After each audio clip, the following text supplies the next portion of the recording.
খুব কঠিন করে তুলবেন টু বিকাম ইউএস সিটিজেন। যারা ইউএস সিটিজেন হওয়ার কথা চিন্তা ভাবনা করছেন তাদের জন্য এটি কঠিন হয়ে দাঁড়াবে।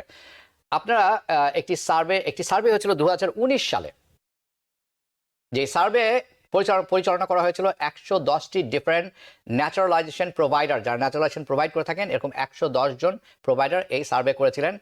টুগেদার তাদের সম্মিলিত সার্ভের যে রেকর্ডটি আছে সেটি আমি এখন পর্দায় দেখাবো।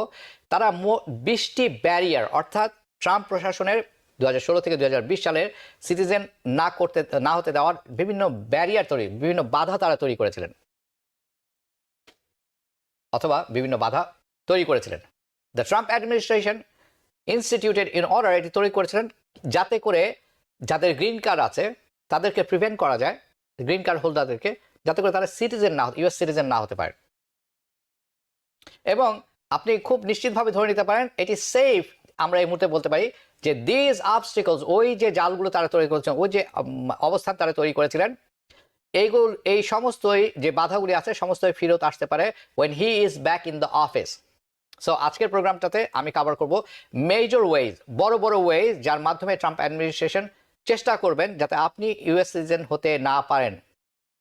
এবং অ্যাডেড বোনাস হিসাবে থাকবে সেটি হচ্ছে আপনি কিভাবে প্রিপারেশনটা নেবেন আপনার সিটিজেনশিপের কেসের ব্যাপারে, এবং যাতে করে এটি ডিনাইড না হয়ে যায়। এবং শেষের অংশটি ভালো নিউজ থাকবে, সেটি আমি তুলে ধরার চেষ্টা করবো। So what will be some of those biggest barriers? আপনারা যেটি স্ক্রিনে দেখছেন সেটি কিন্তু রিসার্চের ফলাফল।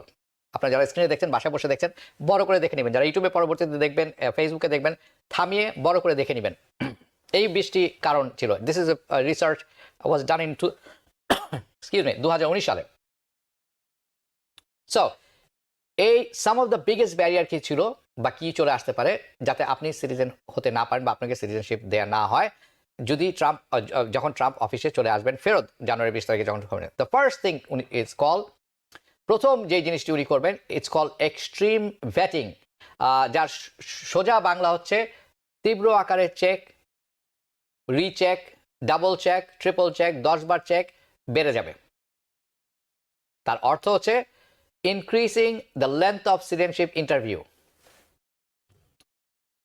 যে জিনিসগুলো দেখছেন আপনারা, এই কয়েকটি কারণ তখন থাকবে। আমি চাই এটা স্ক্রিনে থাকুক বেশি কিছুক্ষণ যাতে আপনারা দেখে নেন, যাতে করে তারা ইন্টারভিউ যে আছে সিটিজেনশিপের ইন্টারভিউ যে লেন্থটি আছে, ডিউরেশনটি আছে, সেটি বেড়ে যাবে।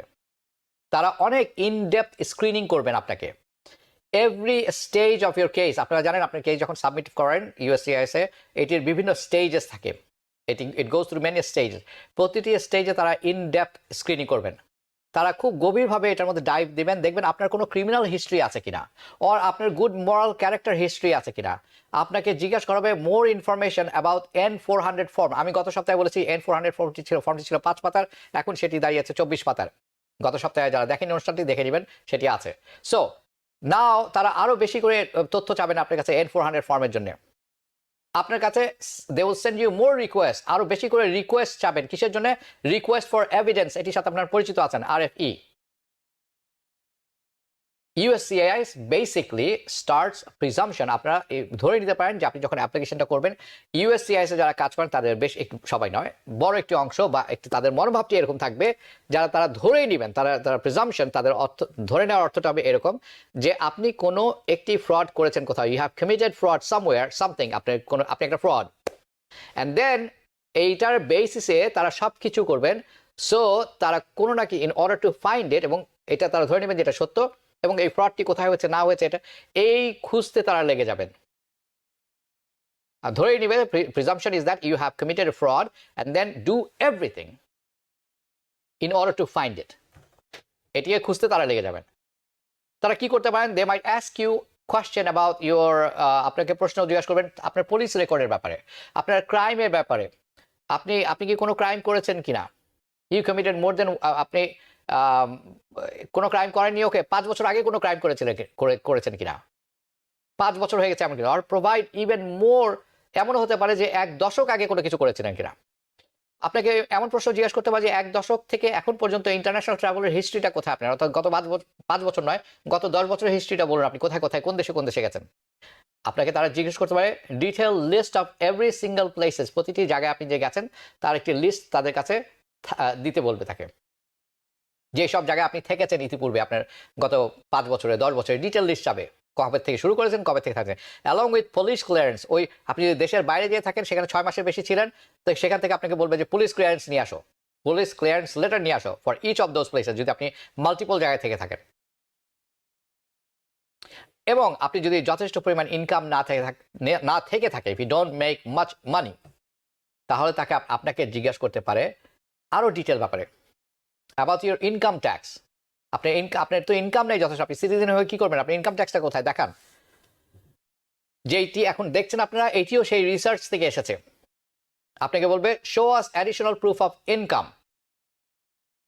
এইটি ছিল, this was one of the most common request. এই যে রিসার্চটি তারা বলছে, এইটি ছিল সবচেয়ে কমন রিকোয়েস্ট ফর এভিডেন্স। কাদের জন্য? ইউএসসিআইএস চাচ্ছিল ডিউরিং কবে? গত ট্রাম্প অ্যাডমিনিস্ট্রেশনের সময়, দ্য ফার্স্ট টাইম অ্যারাউন্ড। এবং এরপরও তারা অ্যাডিশনাল রিকোয়েস্ট অফ প্রুফ চাচ্ছিল।